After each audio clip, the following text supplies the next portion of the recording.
All right, guys, just got to the office after wasting 4 hours of my time. Let's talk about the reality and truth about retail arbitrage. Retail arbitrage is simply going into retail stores such as Walmart and Target, buying products at a certain price, typically on clearance or markdown, reselling them online on platforms like Amazon, FBA, and eBay. There are many videos that I have done myself teaching exactly how to do this method. And in the videos, it's so easy for us as content creators to want to just show the good stuff, the highlight reels. Instagram, you can scroll through and see everyone's highlight reels. They make it look fun and sexy, and you can make quick cash. It is fun. You can make quick cash. Sometimes it's a little sexy, but the reality is I just wasted 4 hours of my time driving around looking for specific products. I found a bunch in one store local to me here this morning. So I thought, wow, there's other stores that carry the same line of products. Let me go out and find them. It's a 45-minute drive each way for me to get to my main retail store areas.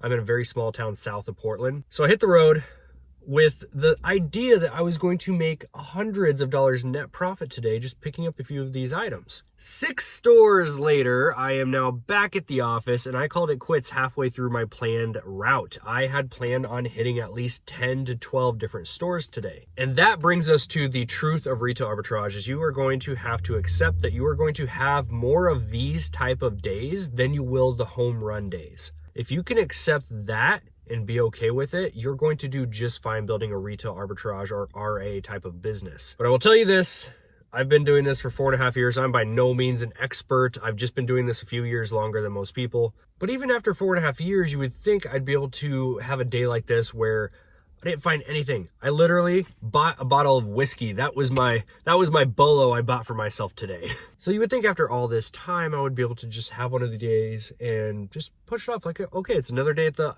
the office. It is. But mentally, it will still mess with you. And today's one of those days. I'm kind of pissed off that I wasted 4 hours going out and trying to hunt down these products when I could have been here at my office putting in actual productive work. I thought I'd flip the camera on real quick and just unload my thoughts. And I just wanted to really share with you guys that I've been doing this 4.5 years. I'm not an expert, just been doing it a few years longer, but I still go through the exact same discouragements that you guys do too. I have talked with people that do $5 and $10 million in revenue per year. They get discouraged too.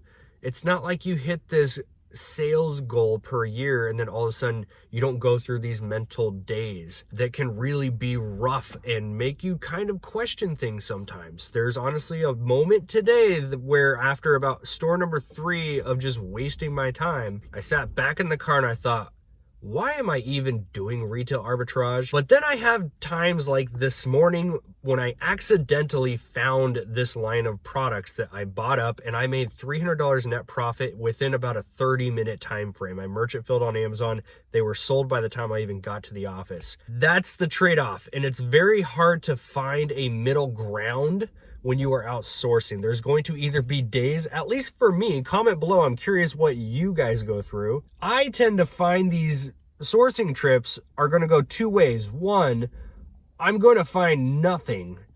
I'm going to come home empty-handed with a bottle of whiskey questioning what I'm doing here. Or in a better scenario, I'm going to make hundreds, if not a couple $1,000s net profit, which has happened on some trips. Those are like the polar opposites that we typically go through in our business. It's very hard in retail arbitrage to find that middle ground where it's just you find a few things every single time. That's not the case, and I wanted to share. That's why the title was The Truth About Retail Arbitrage, because the truth is you're going to have more bad days than you will good. That just branches into entrepreneurship 101. You guys have probably all seen the chart by now. Everyone thinks that success is this linear line that just keeps growing month after month. And yes, you can have sales growth month after month in a linear fashion, but you as an entrepreneur, more mentally than anything, you are going to be doing this up and down. It's a roller coaster. Point being, you have to be willing to accept that those days are going to happen. And when they do happen, try not to do what I did today. Try not to get discouraged and do what I did today, which is get a little pissed off about it. Because at the end of the day, it's part of the business.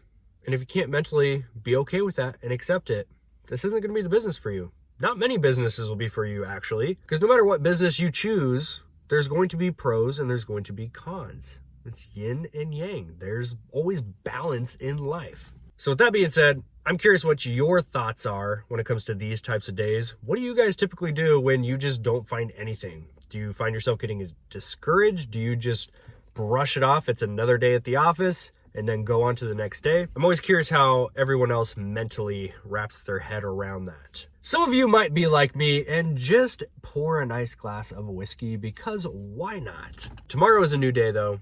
I will have a positive attitude. I will get over it. Give me about 30 minutes, be fine. Tomorrow I'll wake up, fresh start, go out and source. I'll find all the things, make all the profits, and then we'll start making videos about it. That being said, thanks for tuning in. Mini little car rant / vlog, whatever you want to call this series. Welcome to the grind. Thanks for tuning in. Smash the like button if you have not already, because it does help boost this video and the channel out to more eyeballs. So stay tuned. We've got a lot of cool content coming this year. It's 2020. It's almost at the end of Q1, but still kind of early in the year. We're going to be talking more than just reselling moving forward, by the way. So quick plug, we're going to be also talking about YouTube AdSense and ad revenue, the different side hustles that we have, the different things you can do outside of the reselling world. So I'm excited to dive into all that. Hit the like button. Subscribe if you have not already. It's been Chaz, Side Hustle Network. Peace out.